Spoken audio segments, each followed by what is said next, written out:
Every tragedy not only affects the immediate family, but it also affects future generations. The Holocaust affected my children, it will affect my grandchildren, and it will affect their children. Whether we talk about it or not, the pain is passed on through generations.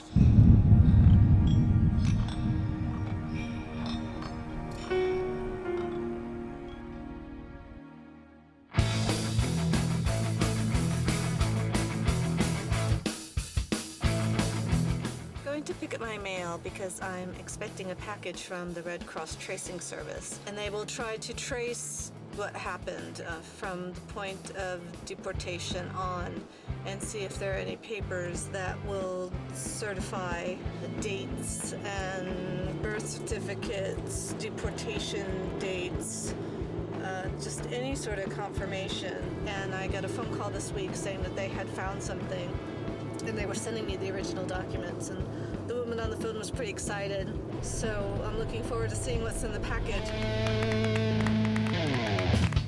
I have here 2 envelopes that I received from the American Red Cross. One is from the Los Angeles chapter and one is from the Baltimore, Maryland chapter. And if you are a Holocaust survivor or the family of a Holocaust survivor, you can send in forms requesting that they trace back any paperwork of a person who went to the concentration camps. And I don't know what's in them. I don't know if it's information I already have seen or if it's new information, but I'm anxious to find out.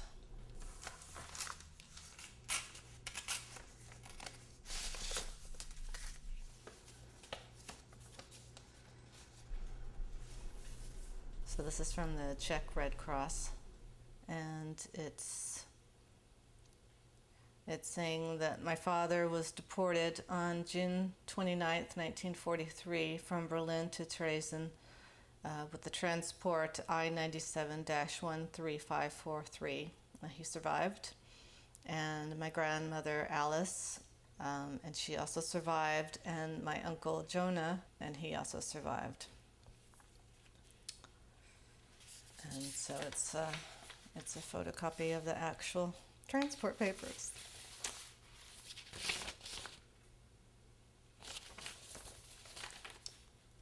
Which I haven't seen before.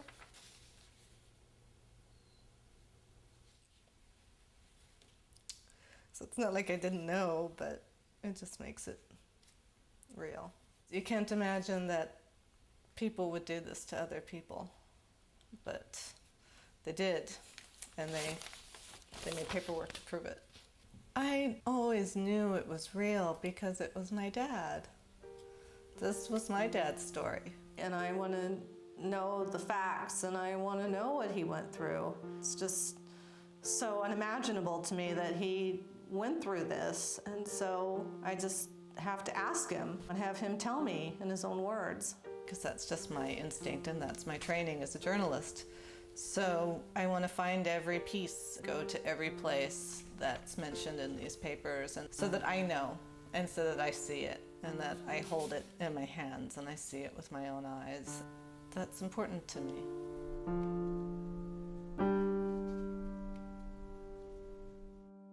Yes, I had dreams like so many other children. I wanted to be a race car driver. I remember that very vividly. But I had a fairly normal childhood prior to my age of 6. My father had a very successful business. I had a big family. I had an uncle. I had cousins who I was very close to. I was a good student. I loved school. It seemed all very normal.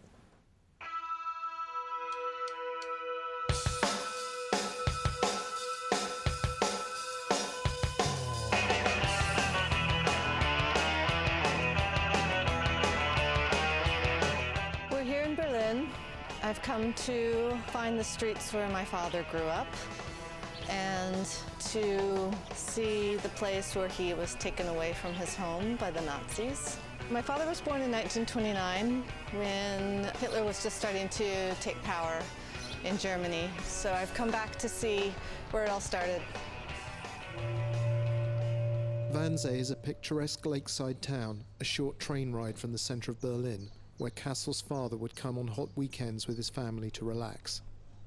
Kastle has come here not to see the beach where her father would play, but an impressive villa set back from the lake that holds the first important key to Ben's story.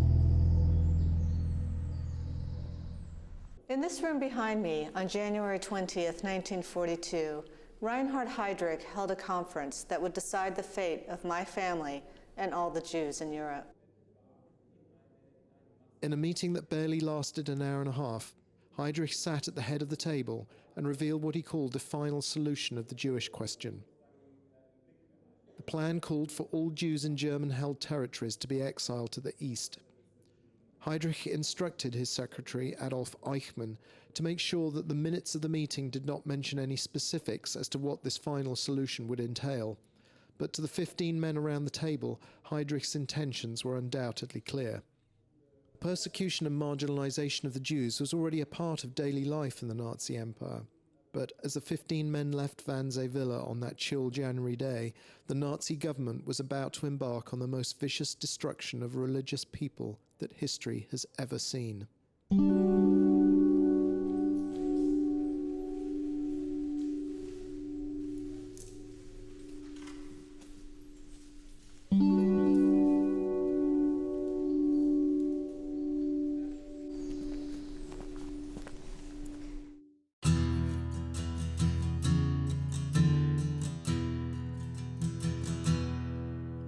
Pretty normal childhood growing up. We lived in suburbia, and my dad worked really hard. He had his own business, but he never talked about his past. He never talked about the Holocaust. So I always kind of knew there was this big dark cloud hanging over us, but I never really understood what it was. In about 1978, I was about 13 years old, and this TV miniseries came on called Holocaust. And I just remember my dad making a really big deal about it because he wanted to record it on the VHS player. And then I came downstairs in the middle of the night, and I could see my dad sitting in front of the TV, and his shoulders were shaking, and I could tell he was crying. And we never talked about it. And I don't think he even knows that I saw him to this day.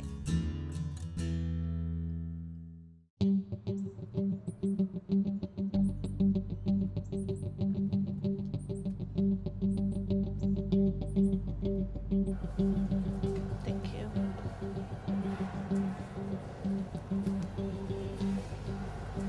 You're now entering the Holocaust Museum in Houston. This museum is all about people that live here. On this wall, you see the families of some of the people that live in this area. And as you can see, these people have lived pretty normal lives before Hitler came along. They even served in the armed forces. They look like any other family that lived in Europe at that time.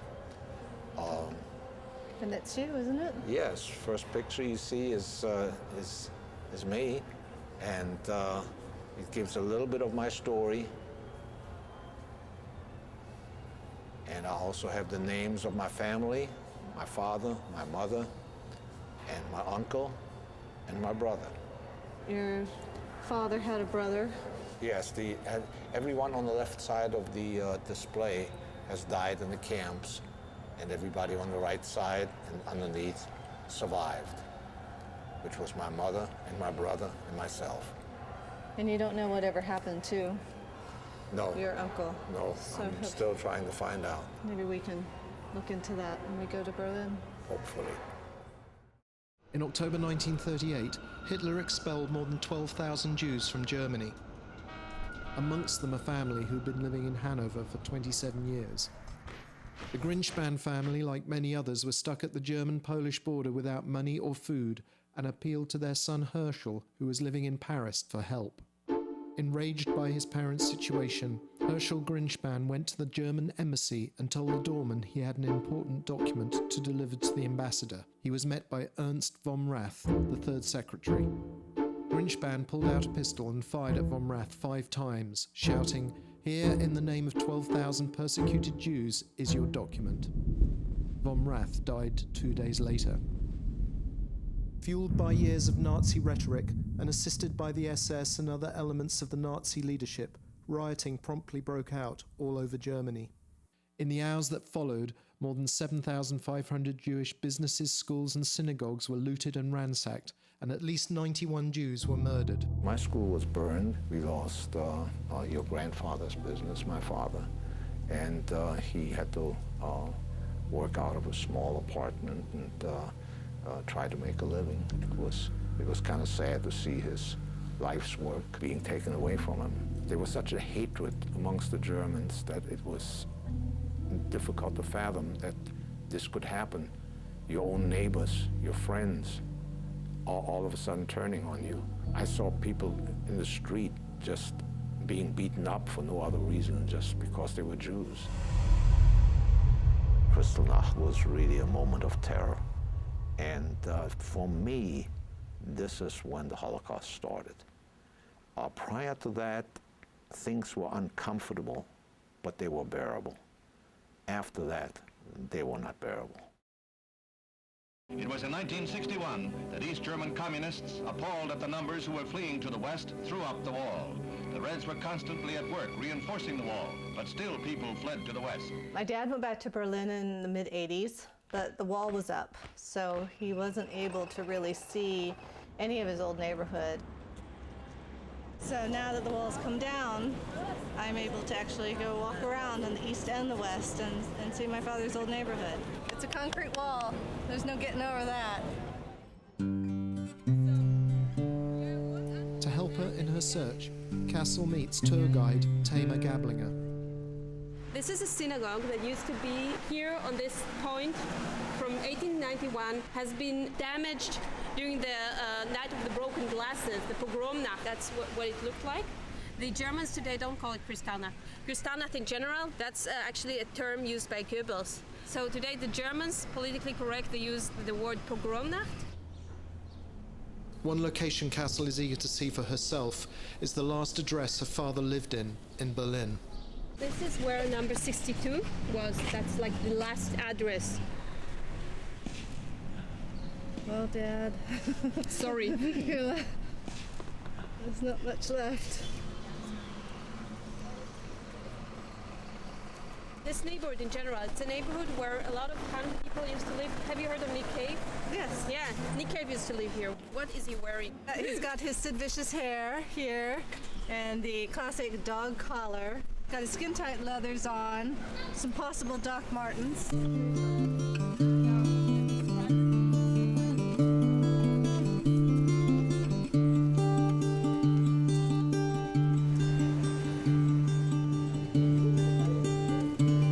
What you have here is a project by an artist called Günther Damnich. He's replacing the normal cobble in the pavement with stumbling stones. They call them Stolpersteine, which means stumbling stones, made of brass. And they say, for example, Paula Davidson was born in 1905. She was deported to Theresienstadt in 1943 and later taken to Auschwitz and murdered there. And this is where she lived. That's the same year my dad was taken. Yeah, Theresienstadt, exactly. This is where your dad has been taken as well. Yeah. This is all over Germany, not only in Berlin. Yeah, I'd like to get one for my grandfather, maybe for my dad and grandmother.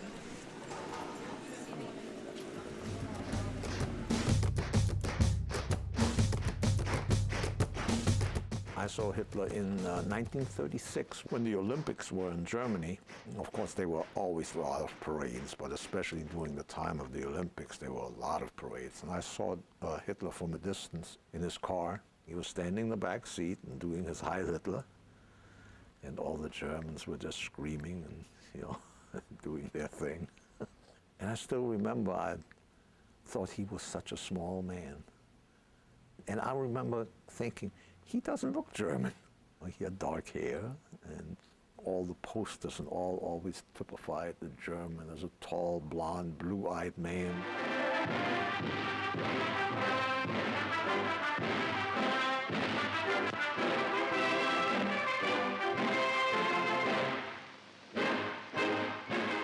I looked just like a typical German kid. I was blonde, I was blue-eyed. People would always ask me, why aren't you in the Hitler Youth?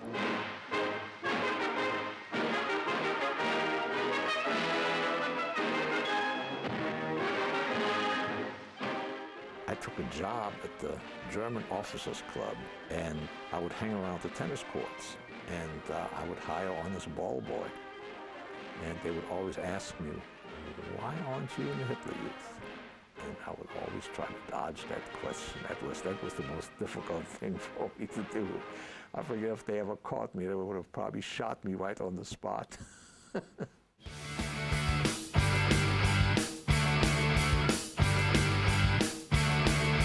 I was very daring as a child, and I took a lot of risks, but you had to do that in order to survive. This is what I used to look like. This was about 1986. I had a best friend named Sarah, and we both fell in love with Joe Strummer and his energy and his look, and we wanted to be like him. This was in the Clash's combat rock era, and Strummer had a mohawk. I respected her exerting her independence, but the most difficult thing for me was her being rebellious to the point where she was leaving. So we took a picture of Joe Strummer to the hairdresser and just said, make us look like this. I was anti whatever my dad stood for. So if my dad represented the Holocaust, I was anti that too. You know, keeping the family together, that was always in my mind, and goes back to the fear of separation.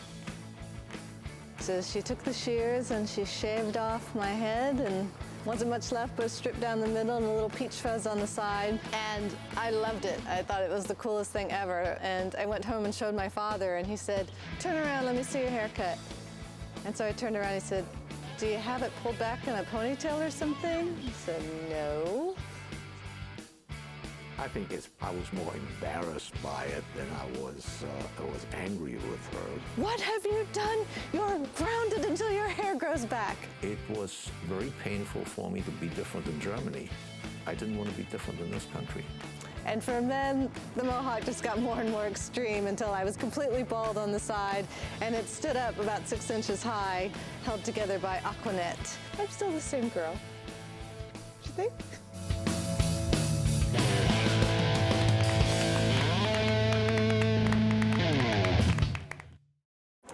Marlene Dietrich. She was my grandmother's favorite actress. My grandmother married my grandfather sometime after he moved to Berlin from Poland. She loved the theater and film and fashion, and I think I definitely got my own love of the arts from her. She wanted to be an actress and go to America and become famous just like Marlene did, and unfortunately things didn't quite work out that way. Shortly after Kristallnacht, Hitler ordered that the Jewish question be now once and for all coordinated and solved one way or another, and life for all Jews in Germany became ever more precarious. In 1941, all the Jews had to start wearing the Jewish star. And what you see on display here is the star that I wore. That's your actual star, is your Yes. name?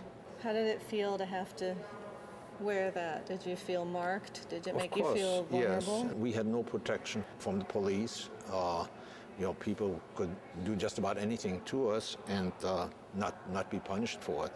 So wearing the star really marked you as less of a human being.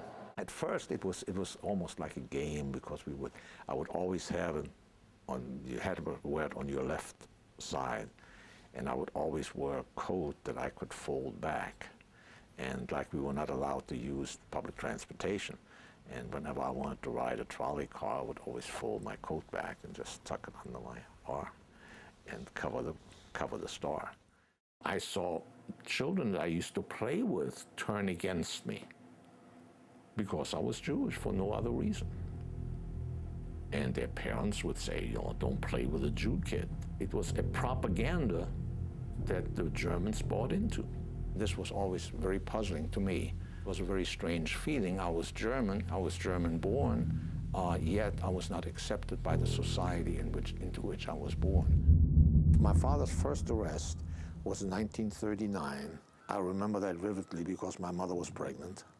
He was arrested just prior to the outbreak of World War II. He was taken to a to a holding center. And I still remember very vividly my mother went there to see him. And one of the SS guards knocked her to the ground. And I remember this so vividly because she was about 7 or 8 months pregnant. But they released him a few days later. And one of the reasons they released him, they only held everybody that was Polish. But he kept insisting he wasn't Polish because he was stateless. It's a card on my grandfather. It just states his name and his birth date, his place of birth, his nationality, which was stateless. Because he came from Poland, and he was Jewish, and as a Jew that came from Poland, he could not obtain German citizenship. So he was declared stateless. My father and mother, when things started to go bad in Germany, they saw what was happening. He tried to get out of Germany. He would not fall under any immigration quota. There was no such thing as a quota for stateless people.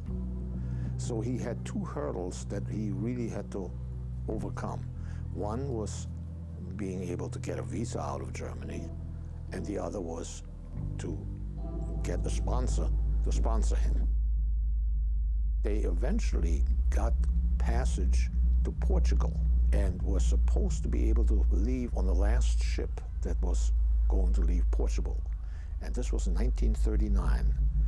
But the war broke out, and when the war broke out, they closed the borders. By the end of September 1939, Poland was in ruins, and its helpless people had been marched off to furnish slave labor for the great new Germany.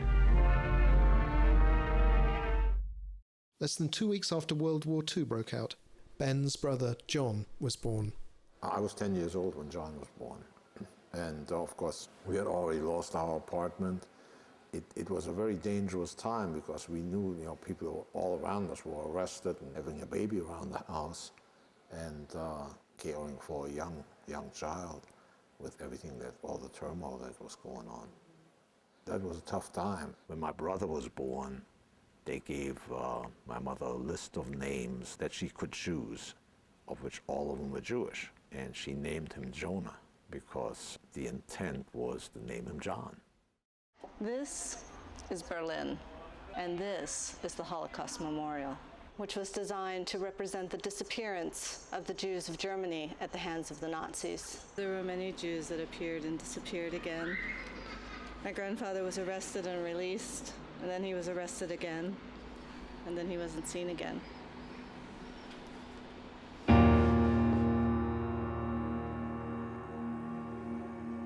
As Hitler's armies successfully captured much of Europe, the Waserman family lay low until on 10th of July 1941, Ben's father was arrested for the second time. The second time they arrested my father, it was, to this day, almost impossible for me to remember.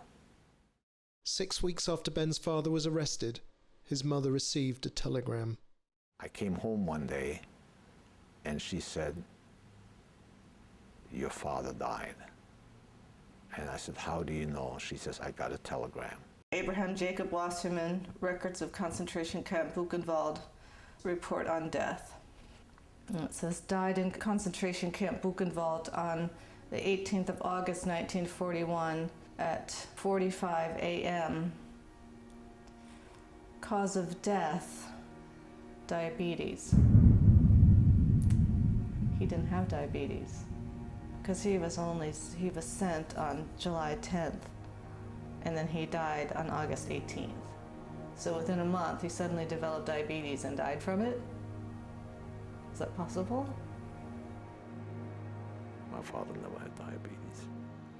That was a common practice for the Germans to make up illnesses as a justification for the prisoners dying. It was that time that my grandmother took her two sons, my father and my uncle, and moved again and tried to live in hiding. It all became kind of a blur to me. The bombings of Berlin started, and that in itself was kind of a nightmare. we were afraid to go to a shelter. So consequently, we sat through the bombings in the apartment. One of the ways in Germany to keep track of us was that we had to have ration cards. And when my mother said they're going to get us next, so she didn't go get the ration cards. So what we did was we bought our food on the black market, which meant we had to pay more for the food. And I went and worked, even though I was very young. I worked in a hat factory. I worked delivering coal. So I worked at various jobs that children could do, since there was no school for me to go to. At the end of July 1941, Heydrich was given written authority by Reich Marshal Hermann Goering to make all necessary preparations for a total solution of the Jewish question. Heydrich subsequently instructed Adolf Eichmann to draft an authorization that would permit a Europe-wide assault on all Jews. Things got very dangerous in Berlin. They were arresting a lot of people. And our mother decided that it would be best if we split up. So she encouraged me to take John to Dresden because her father lived in Dresden and her father was non-Jewish. I was 12 and he was 2. The star was only worn by children over 6 years of age. So John didn't have to wear a star, but I did. But I removed my star, got on the train. Now, it was very dangerous to be on the trains because the trains were constantly inspected. Because they always asked you for your identification. I would dodge the police on the train with him. We finally made it to Dresden. And I remember it was late at night, and we went to our grandfather's house. He had to go to the party so bad. The first thing he did was, he said, I gotta go to the party. And our grandfather brought the party out, let him use the party, and told us that we had to leave. We couldn't stay there. I remember right, we slept in the train station. And then we took the first train out back to Berlin. And then we had to look for our mother. And she was real surprised to see us back. And that's when we told her that our grandfather turned us away. And she said, I'll never speak to him again. After that, we decided we're going to stay together, come what may. And here's Brandenburgstraße. That's where I lived just before we were arrested. That looks different, too. Yeah, this is the actual address. It's just a soccer field now. And they changed the name of the street. It's now Lobigstrasse. First, my mother was arrested, my brother. The SS came to the door and knocked on the door, and my mother knew who it was. And she told my brother to be quiet. And he dropped something. And when he did, they knew she was in there. And he said, they told her, we know you're in there. You better open up or we'll knock the door down. So she opened the door. And then she called me and she said they just arrested us. And I still remember the panic. And there was this feeling inside of me, should I run or should I go to her? And I decided to go see her. I remember I went to the holding center where I knew they were going to take her. And I told the guard who I was, and they said, come on in. And I remember them saying, we were looking for you. And they took me in to my mother. I probably wouldn't have survived had I tried to run, because at that time I was 13 years old. After Kastle's first visit to Berlin to see her father's old neighborhood, the Berlin government contacted Ben and invited him, his brother John and John's wife Lee, to return to Berlin along with a number of fellow Holocaust survivors. I have real mixed feelings about going back to Berlin, because it was a place where so much tragedy happened to my family. So it's going to be difficult. So I don't know how I'm going to feel when I get there. It's hard, you know, sure it changed. They have new buildings and they have new streets, but it's still Berlin.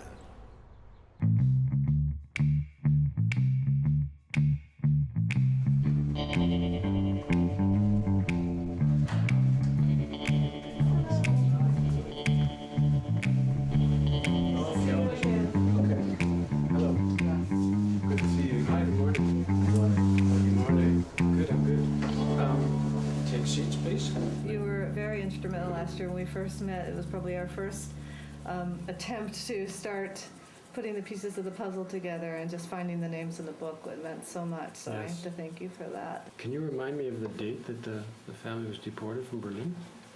Yeah, I can tell you approximately. It was, we went to Theresienstadt on the 29th of June, 1943.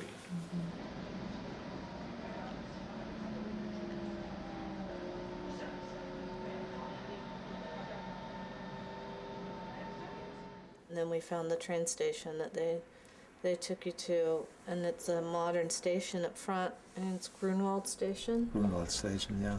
And it leads down to track 17. And that's where I left. Yeah, I never saw it again.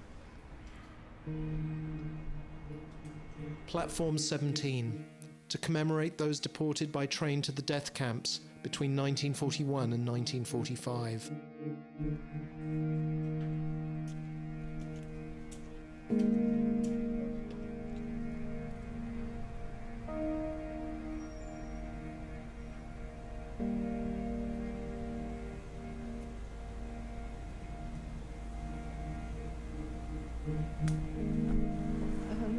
Jews from Berlin sent to Theresienstadt. July 16, 1942, 100 Jews from Berlin sent to Theresienstadt.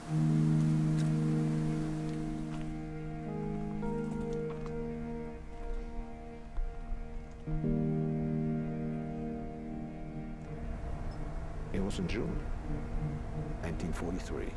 They called it relocation. They didn't tell us that we were going to a camp. They were telling us that they are relocating us to another town. And when we got to Theresienstadt, well, Theresienstadt looked like a town, but we didn't know how bad it was until we got inside those buildings. It was hot, it was miserable, it really was.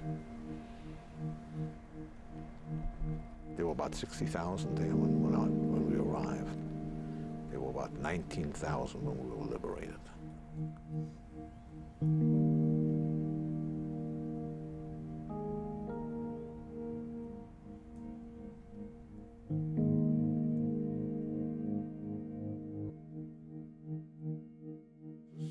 Where we came from, and I feel that, you know. So this is this Theresienstadter Gedenkbuch, Theresienstadter Memorial Book. There's a list of the different transports and when they occurred, and the number of the transports and the number of people, and the number of people who survived. And as you can see here, it makes for horrific reading. There you go. There you go. 29th of June, 197. And here it says the number of persons and where it went to was the Theresienstadt. But what's given also is the number of the transport, and exactly right to 29th of June 1943 of the transport to Theresienstadt and the liberation in Theresienstadt.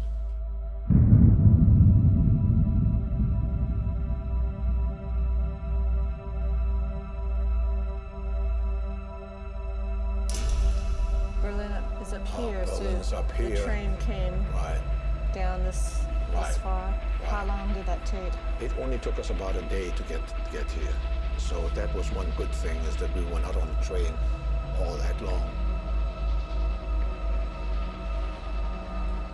He had just turned 14 when they put him on the rail car, and he was a kid.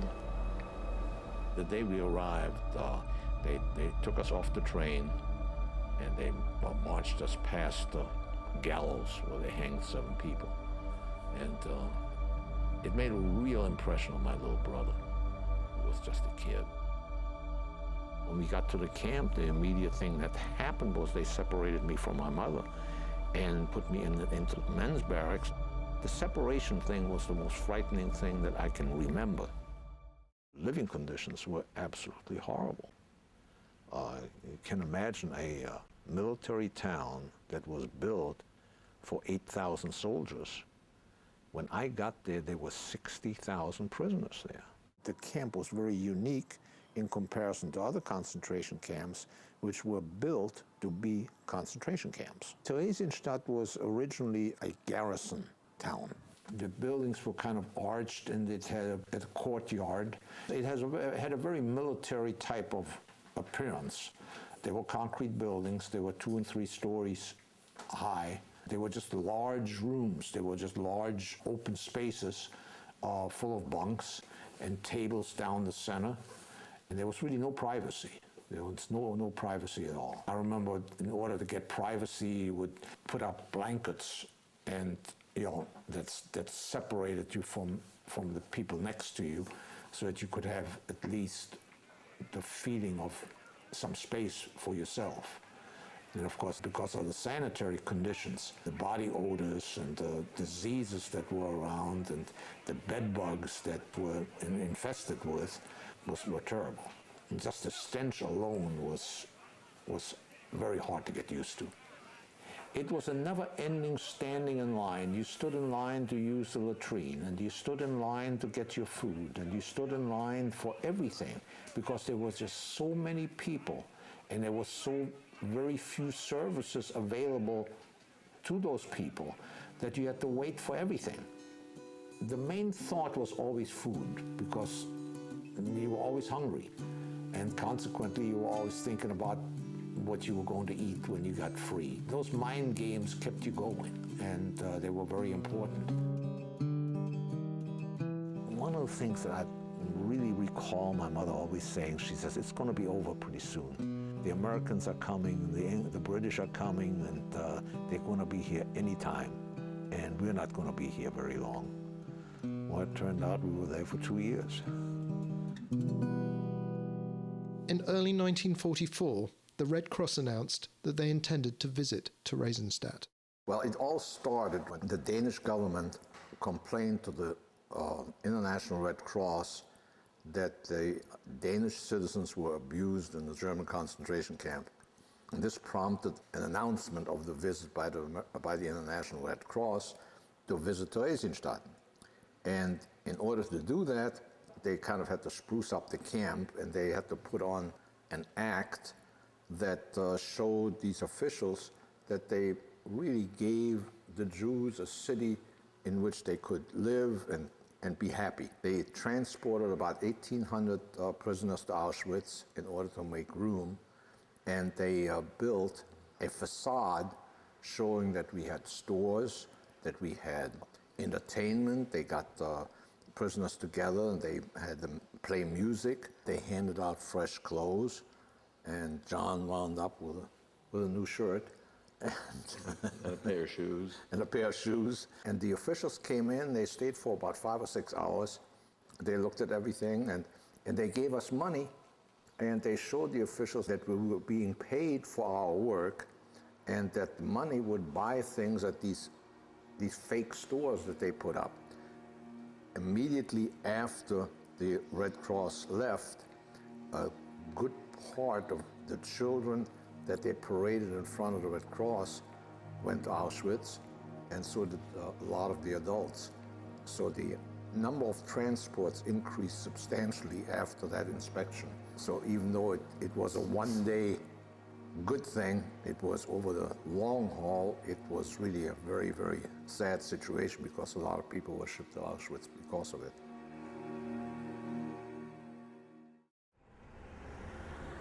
In the fall of 2009, Kastle travelled to Prague so that she could visit Theresienstadt for the first time. To guide her around the camp, she'd arranged to meet Eliška Levinska, another Theresienstadt survivor who'd later been sent to Auschwitz. Eliška? Yes. Hello, Kastle Waserman. Nice to meet you. Thank you so much for coming, doing the tour.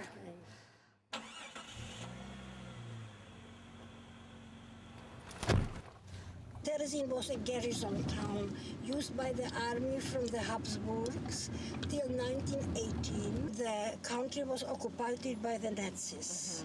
March 15, 1939. Terezin was used like a transit camp. The Nazis decided that it would be for the Czech Jewish people from Austria, from Germany, from Netherlands and Denmark. I came to Terezin. I was 12. Oh, wow, cute. My grandmother hid photographs in her clothing. Yes. All through the camp, she had them with her, so we're lucky we have some. This is my star. Wow. Yeah. This is my star. It was in the attic. This star. I left it here. My father has his star, and the material around the edges, Yes. they cut around it, and they would pin it. They folded it back and pinned it instead of sewed it on. My grandmother was a seamstress. She said, we don't sew it, we pin it so we can take it off.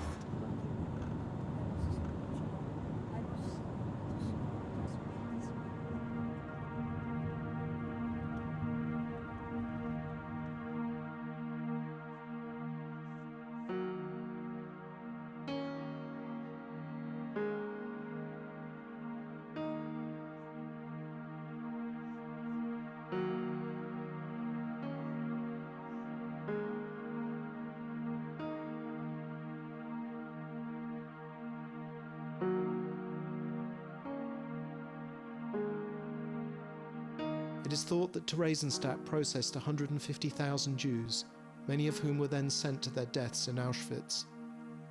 Less than 1,000 children survived the camp, amongst them Ben and his brother John.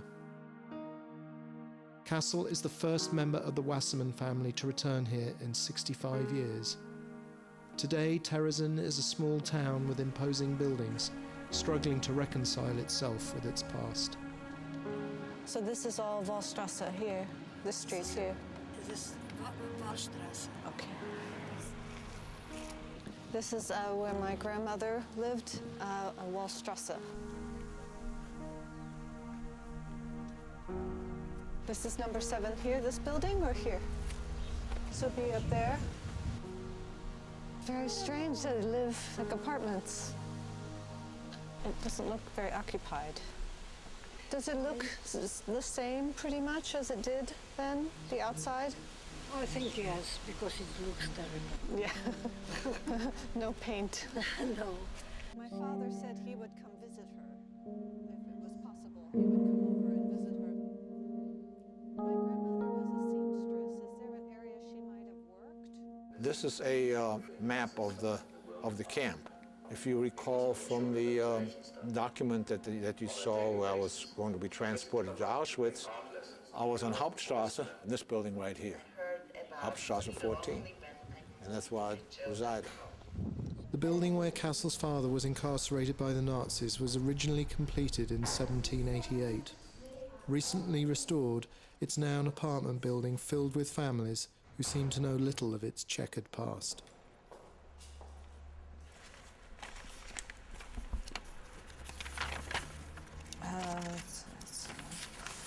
Grandma was in Wallstrasse. Wallstrasse number 7 and 14 Hauptstrasse. Hauptstrasse, this is 14 Hauptstrasse.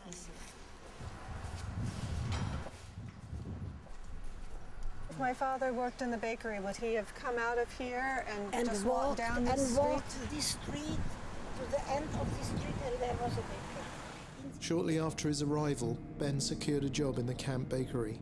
Were you able to sneak anything out when you worked there? Any of the food? I didn't sneak anything out of there, but I ate a lot when I was in there. We were not supposed to, but I still did. And then I gave my rations to my mother.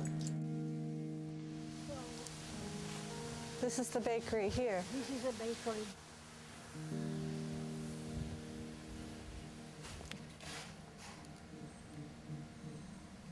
I can't see very much.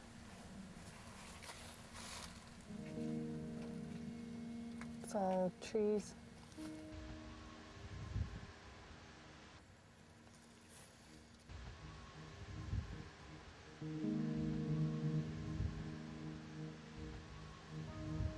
There's nothing, it's just all overgrown shrubs.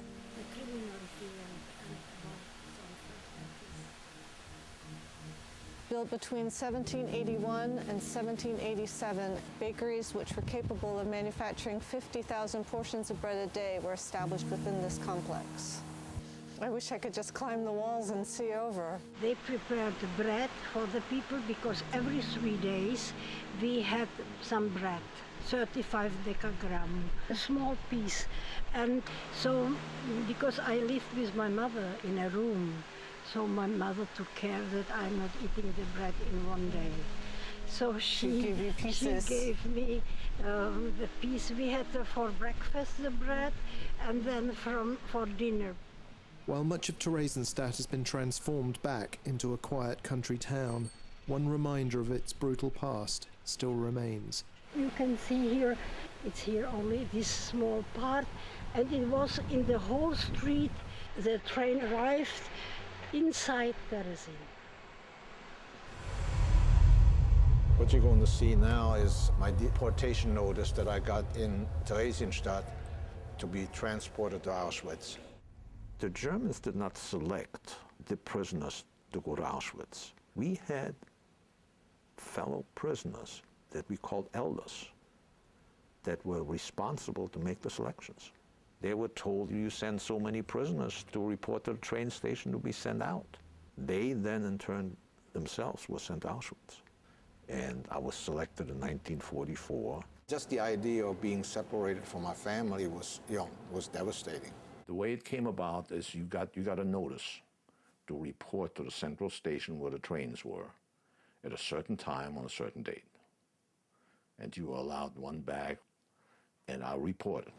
Did you tell Grandma? Were you able to Yes, go yes. tell her what happened? Yeah. What did she do? Well, that's when she, came down to the train station, and So it happened pretty fast. yes, it did.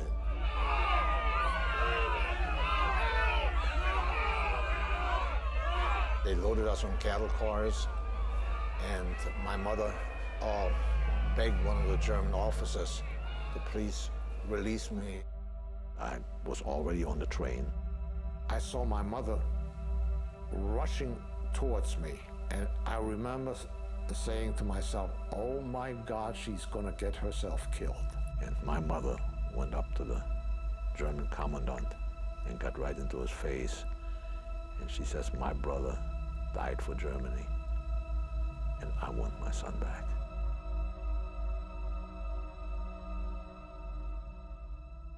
Surprisingly enough, he came over and he called my name. I came forward and he grabbed me by the coat, pulled me off the train, and I You survived because survived of that. because of that. How did Grandma do that? She just took a chance because he could have just as well said, So you can go brave. with him, or he could have shot her on the spot. If they wanted to shoot you on the spot, they would shoot you on the spot.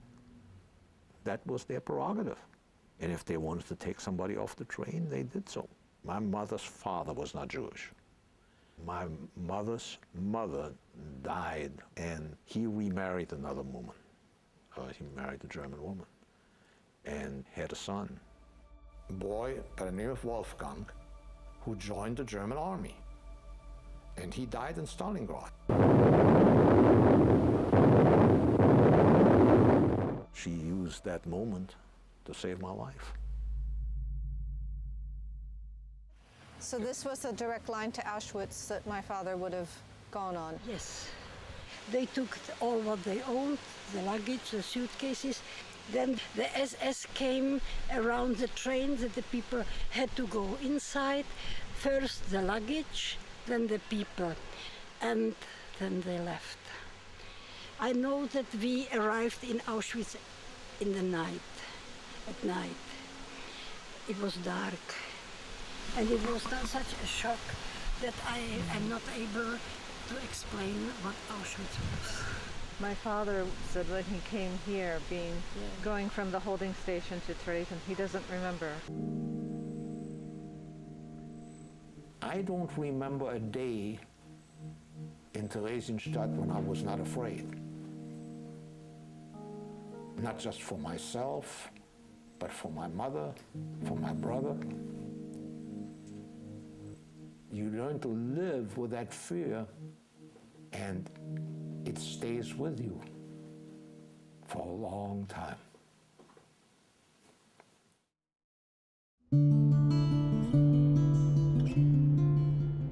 Before she left Prague, Kastle had one final visit to make.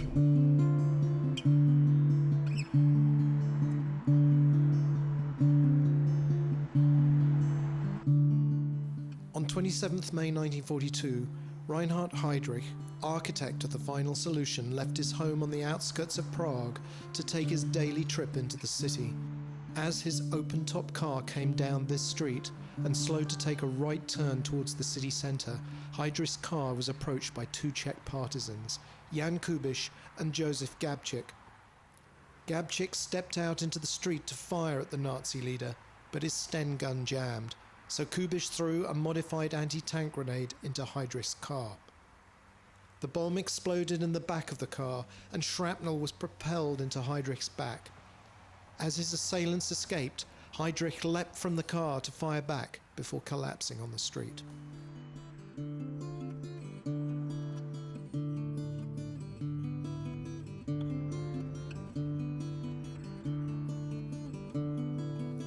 After the attempt on Heydrich's life, Kubiš and Gabčík fled to this church in Prague city centre and hid in the basement. So we're here in the crypt where our two Czech partisans hid from the Nazis until their secret hiding spot was discovered. And the Nazis first attempted to gas them out of this crypt, and then they attempted to flood them out by lowering fire hoses through the one window as the two were trying to dig their way through the sewer system. And when they knew that that wasn't going to succeed, they committed suicide rather than die at the hands of the Nazis.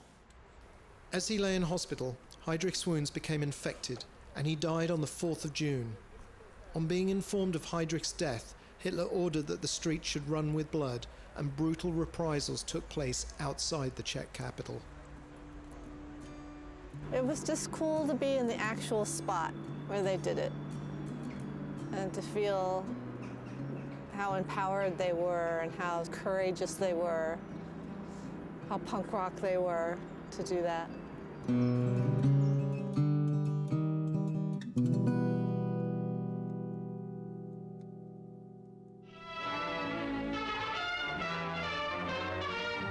By the spring of 1945, Hitler's armies were in full retreat. We didn't know the end was coming until just before it really happened. Although we saw a lot of planes flying over, and there were a lot of rumors flying around. And of course, what was happening was a lot of the transports were coming in from the other camps. So we knew that the German army was retreating. One of the things that we noticed, we saw the Germans less and less. There was always a German presence, but the guards themselves were the Czech army, and they all wore Czech uniforms. So we didn't really see any change until the very end. We saw, all of a sudden, we saw a lot of the Germans in civilian overcoats moving out. And many of them were, there was a lot of chaos going on. And we saw a lot of them just fleeing. And many of them mingled with the prisoners. Which probably wasn't too difficult to spot, as they were in a lot better condition than the rest of us were. The first thing that we noticed, there were, the gunfire and bullets hitting the building, and then the Russian tanks came. And the first wave of Russians were just very, very primitive people. Advanced troops were raping women left and right. In the chaos of liberation, one of the Russian troops grabbed Ben's mother and dragged her towards a truck. He pointed a gun at me when I tried to rescue her, and he finally let her go. That was a terrible, terrible experience.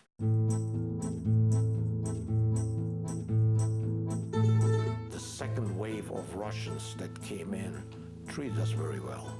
They brought medical supplies, and they brought food, and they rounded us up. I remember we were terribly afraid of them because we were afraid of anybody in uniform. I remember them coming into the bakery, and they wanted us to bake them a cake. I still remember one of them saying, in order to bake a cake, we had to have a dozen eggs, and we had to have all this milk, and when they brought it, we divided up the eggs, and we made a cake about this big, and they thought it was just great. I remember I hadn't seen an egg in I don't know when, the first egg I had seen in years. In May of of 1945, the new order, which was to have lasted for 1,000 years, vanished from living history.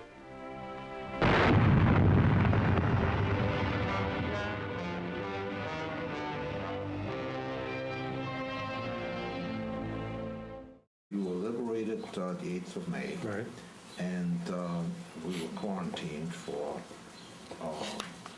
about 30 days, maybe a little bit more. UNRWA, United Nations relief teams, came in and transported us to Deggendorf, which was a displaced persons camp. They loaded us on army trucks. They had army drivers, and the roads were pretty badly torn up between Theresienstadt and Deggendorf. And we were in a convoy, and there were all mountainous roads. On the way, 3 of the trucks overturned and killed several people. And we were in one of them. Luckily, John and I got out of it pretty good, but our mother got hurt pretty badly. My mother wound up in the hospital with about 30, 40 stitches in her head. And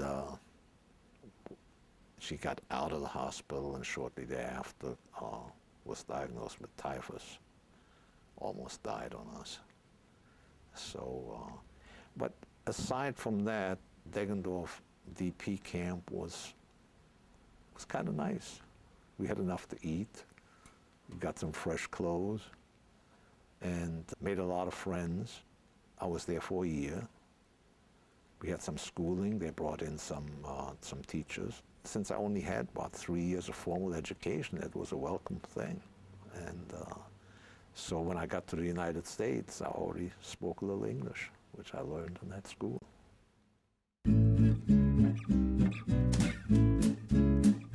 This was a happy day.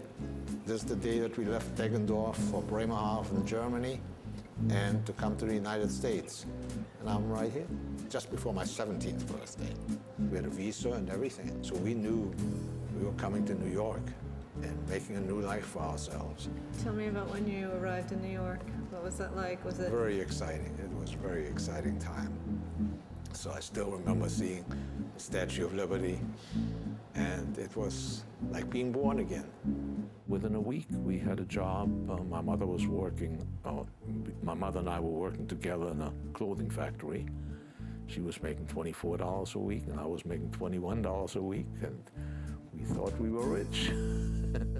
2 years after his arrival in the States, Ben joined the Air Force and went to Korea, where he flew 75 combat missions.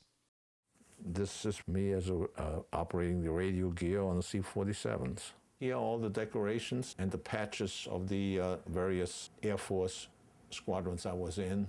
The top are my decorations, consisting of the Distinguished Flying Cross, the Air Medal, the United Nations Medal, the Korean Campaign Ribbon, National Service Medal, and the Korean Service Medal. And 3 oak leaf clusters, meaning that this medal was awarded 3 times. During the time that I was flying the missions, I was very conscious of not being a citizen. There was a big fear in my mind that if I ever got shot down, that I would be captured and not exchanged. And as soon as I got back to the States, I applied for citizenship. I wore my uniform. I was the only one there that wore a uniform, and I attracted a lot of reporters, had my picture taken, had it put in the paper. Sergeant Benjamin Waserman, 24, a radio operator aboard a C-124, serving with the 3rd Strategic Support Squadron at Barksdale, has earned the citizenship he received with a Distinguished Flying Cross and an Air Medal with 3 clusters for 7 months' service in Korea. I waited a long time for this, the young airman said quietly as he signed the certificate which proclaimed him an American citizen. It was quite a thing, and I felt very honored. It was a big highlight of my life, becoming a citizen.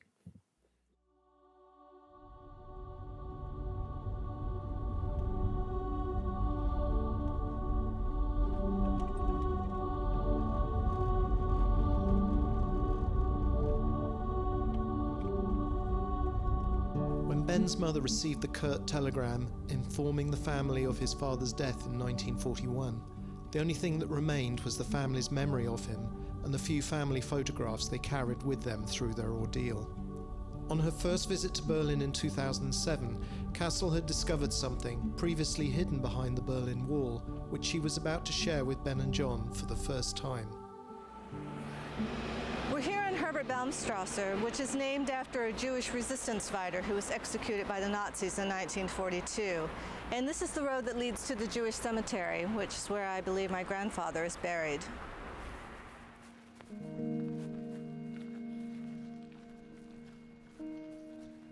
You want to hold this?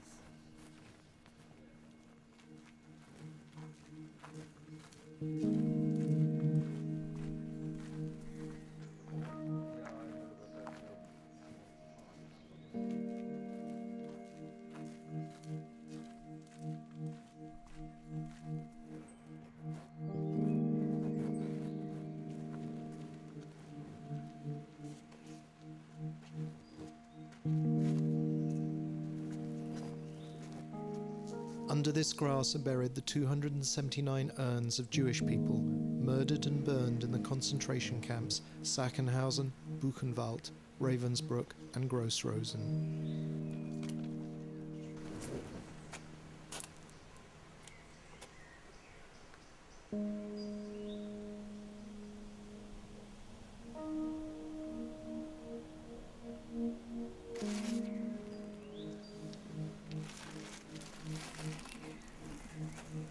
From the sun then, and your grandchildren.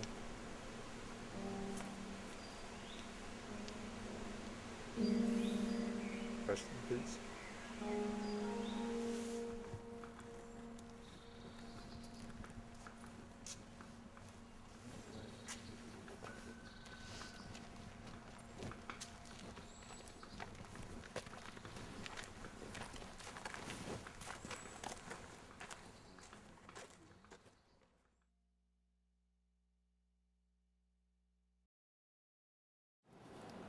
I want to show you my cousin. This display is of children that have died during the Holocaust who are related to survivors that live in the Houston area. And my cousin is one of the pictures. In fact, I'm appearing in that picture as well. And this is the cousin you used to play with all the time? Yes, yes. What was his name? Sigmund. We call them Ziggy. My dad had two cousins, Sigmund and Gerda. Sigmund Waserman was about 3 years older than my dad, and they lived a few blocks away, he and his sister Gerda, and they were my dad's best friends. How old was he when you saw him last? He was about, I think about 2 years older than I was. My dad remembers his dad going over to their house one day, and his dad came home and said, "They're gone. They're all gone." And he never found out what happened to them. He just assumed they had been deported. And about a month later, my grandfather was arrested and deported.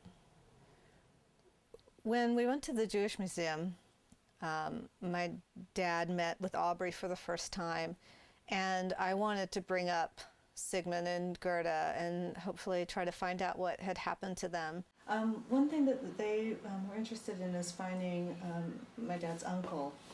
Sigmund was my father's- uncle's son. My father's brother's son. Right, so you're your father's nephew. They just one day were gone, and I have not been able to find them. Kastle, I don't think we looked for that name. No, we didn't.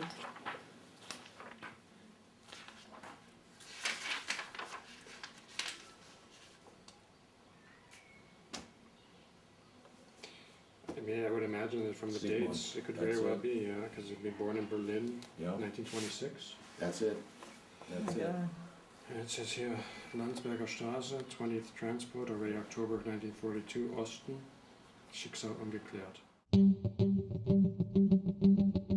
Well, the great thing that came out of the meeting with Aubrey was that we found out Gimpel's name, which was my father's uncle, his dad's brother. And we found out that Gimpel had been sent to Sachsenhausen and then Gross-Rosen, where he was killed. And Gerda had been sent to Auschwitz. But for Sigmund, it said unknown fate. So it left the question mark open as to what happened to him. We didn't know, because it didn't say anything in the book. So when we got back from the trip, I filled out the Red Cross forms and tried to put a trace on the family. This is my cousin, and that's me. It took about 6 months to hear anything. And then I got a phone call, and I called them back, and they said that they had some papers that they wanted to send me. And they asked if I wanted to know over the phone what they had found. And they told me that Gimpel had been killed in Gross-Rosen and that Gerda had been killed in Auschwitz. And then they told me that Sigmund had survived. So the first thing I did was I hung up and I called my dad and I said, "You're not going to believe it, but Sigmund survived." And my dad went, "What?" We were so happy just to know that he had made it. I got the papers in the mail from the Red Cross. The information that I have about Sigmund was that he was deported by the Gestapo in 1942, and then it lists the concentration camps he was in. And the last camp was Buchenwald, and he was imprisoned there until November 19th, 1944. And then the last information we have was that he survived the persecution, and he was last known to be living in Paris in 1954. So after that, the trail goes cold. So I knew where to start my next search. The Red Cross had offered to send me forms to put out the trace on Sigmund in France, and I couldn't wait for that. I immediately went online and I went to Yahoo France and I put Sigmund's name in to see what was going to come up. And one of the first listings was a book that had been written about genocide, and Sigmund's name was in the table of contents, so I had to hope that that was him. So I found the author's name and I did a search on her until I found a website that had her email address, and within hours I got an email back from her with a subject line that said Sigmund's daughter. And she said, yes, it's the right Sigmund and he's alive. What happened was she called me when I was driving. I got back to the office. I finally realized that, gosh, he's still alive. Of course, then I got to wondering, what does he look like? He was around 12 and I was about 9 when last time we saw each other. There's so many things go through your head. What is he like? What kind of a life has he had? Then, of course, I was very anxious to talk to him.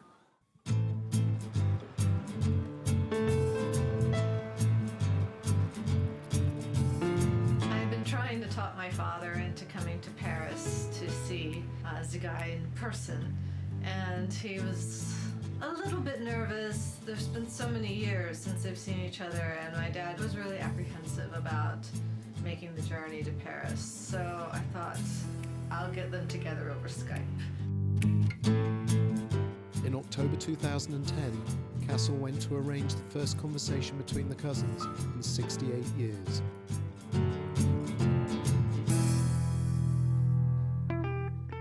So wonderful to see you, Ziggy. It's so wonderful. It was really a pleasure to meet my little cousin. Your father and your mother and you and your sister were the only family I had, besides my own, in Berlin. You know, I was looking for you before I went to the United States. Yeah. I was in Deggendorf, DP camp.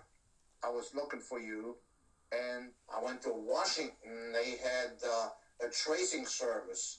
And I was looking for you through the tracing service, and I couldn't find you. So I thought you had died. Do you speak always German? Very, very seldom do I speak German because I don't have anybody to speak German to. Nobody speaks German in the family. The first few years I felt like you. I didn't want to speak German. For me, it's the same. So you must speak English without an accent. If you have been in the army, because I speak quite well French, but I have always a little accent. How did you find the pictures we were together? My mother kept the 2 pictures. I didn't have a picture of your father or your mother, but I had some pictures of my father and my mother, but I never had any pictures of our grandparents. Your father, I remember really well. Dad, Sigmund remembers Alice. He remembers your mother going for ice cream. I remember when we went promenade with your mother, with Alice. She had a fox food first. I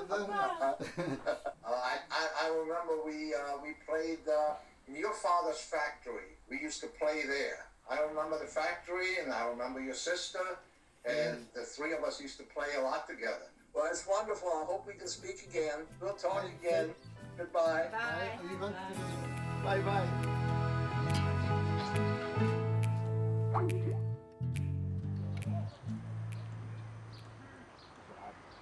As the Wasermans' trip to Berlin nears its end, Kastle brings her father and uncle back to the street where they once lived, and she has a surprise in store for them.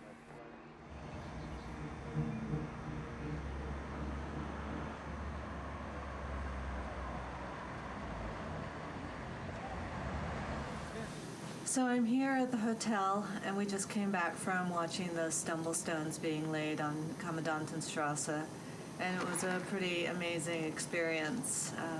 We met the artist Gunter Demnig, and they brought out these 4 bronze blocks with my family's names on them. There's one for my grandfather, one for my grandmother, and one for my father, and one for my uncle. And we watched as Gunter pulled up the pavement and laid the 4 stones into the sidewalk and sealed them in to the street where they'll be forever together in the last address that they lived on Kommandantenstrasse, which is where my uncle was born, and it's where my grandfather was arrested and sent to Buchenwald. And for my father, it was a pretty emotional experience. He said it was like seeing the family together again on the street where they once lived together and thrived together. And the Stumblestone Project is an amazing thing that they're doing in laying these stones for the victims of the persecution from the Nazis so that they'll always be remembered where they once lived. And the people of Berlin will always see their names in the street and always know that they'll live here no matter what. It's a good day.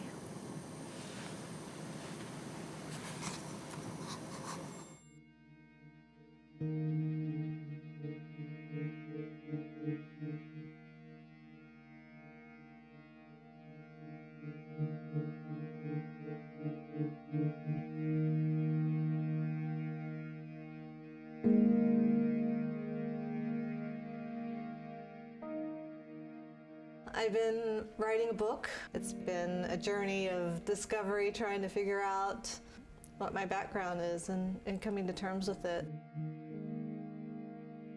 I think something happens when you get into your 30s and you start kind of questioning who you are and where you came from and why you carry some of the emotions that you do. And I always knew that the Holocaust was a big part of my family's history.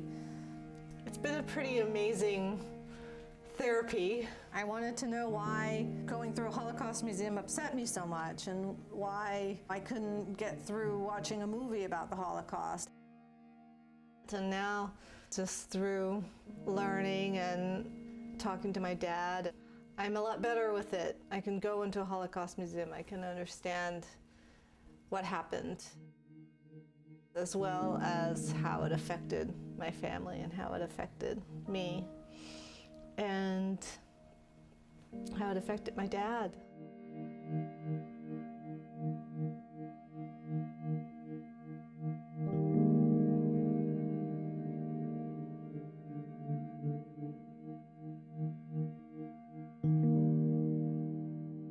It doesn't mention anything about where you came from in Germany or No. your history as a survivor. Why? Why? Because I never told them. I didn't discuss it with anyone. When we arrived in the United States, we decided to close the door on our past. And there wasn't really all that much interest by the general public in this country what happened in Germany. And so consequently, we felt that the past is the past and let the sleeping dog lie. And this was a new life for us, and we wanted to become American citizens and be Americans. And that was very important to us. And one of the things that I fought against was being different. It was very painful for me to be different in Germany. I didn't want to be different in this country. I wanted to be like everybody else. I wanted to have the same opportunities, and I felt that talking about my past made me different. And therefore it was, you know, besides it brought back some bad memories and why I talk about it.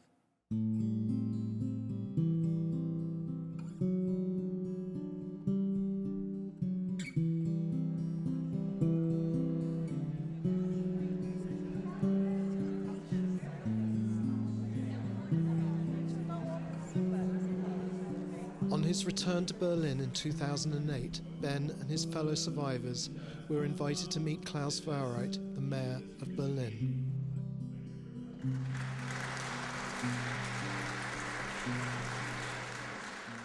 And there are written all the numbers. So we met the mayor, and I think it was important for my dad to meet him. And I know he wanted to. He kept scooching up, and so it was important for him to be welcomed back to the city. It's been a long road back.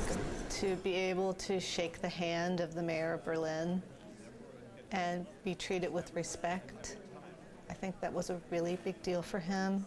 It was so amazing to me that this was happening, because it was something that I could have never imagined in my wildest dreams, that I would speak to the mayor of Berlin.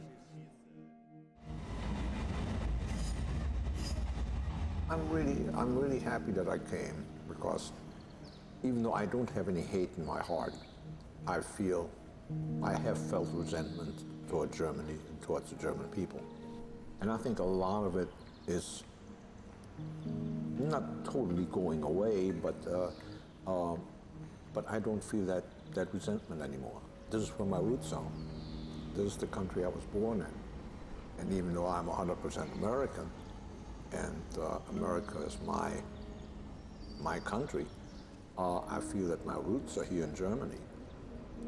And I don't mind saying some good things about Germany, even though it has done terrible things to me, my family, my friends. So there's something definitely positive coming out of this trip, no doubt about it. I'm glad I came.